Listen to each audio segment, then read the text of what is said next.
Almarenas.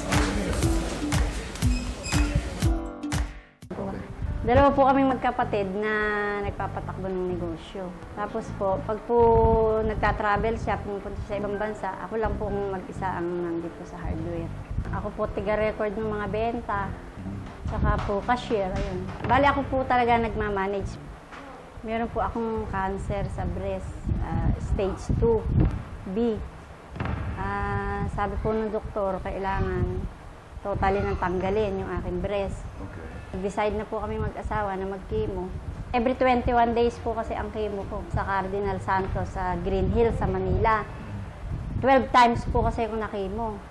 Yung pong 1 to 2 times, talaga pong nahihilo ko. Pag uwi ko po ng bahay, mga 2 days akong hindi nakakabangon. Paksak ako sa van, galang po ako, hindi po ako nakakausap. Ngayon po, may nag-alok nga po sa akin ng herbal ni Carey. Sabi po niya, mainam eka ito. Wala naman po sigurong masama, kaya sinubukan ko. 3 times a day po ang inom ko. 2 cup bago kumain. Talaga pong mapait, hindi po masarap ang lasa. Siyempre po, gusto ko talagang gumaling.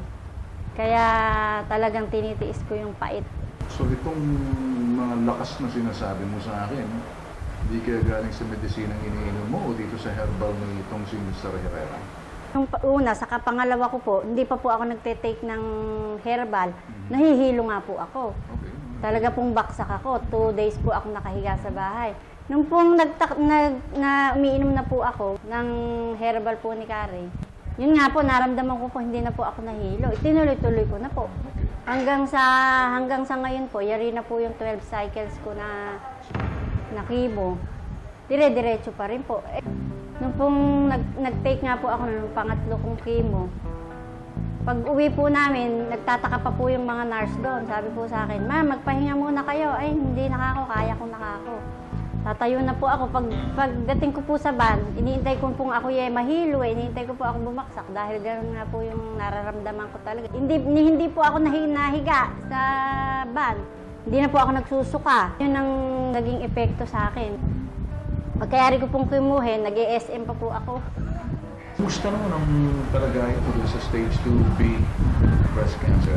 May annual check-up po ako Kumpleto po yun. After 3 days, sabi ko, "Doktora, ano po lagay nung aking very good," sabi po niya. Negative eka lahat. Alam ba ng doktor mo na umiinom lang? Opo. Sabi po niya sa akin, wala namang masama kasi food supplement yan. Kasi po sinabi ko talaga sa kanya, "Dok, ako yun ang naging epekto ng pag-inom ko noon. Hindi po ako talaga nahihilo. At hindi po ako nagsuka. Mainam," sabi po niya. Ala po siyang sinabing tigilan ko. Ang sabi po niya sa akin, "Kung yan ang makakabuti sa'yo, wala namang masama." Ikaw naman, anong pakiramdam? Natutuwa ka? Sabi, opo, napakahirap po nung hindi ka makakain, hindi nagsusuka ka. Ramdam ko po talaga yung ginhawa na ibinigay sa akin. Hanggang kailan mo iinumin? Hanggat kaya po ng aking katawan. Basta po iinom ako, itutuloy-tuloy ko po yun. Kahit po maintenance lang.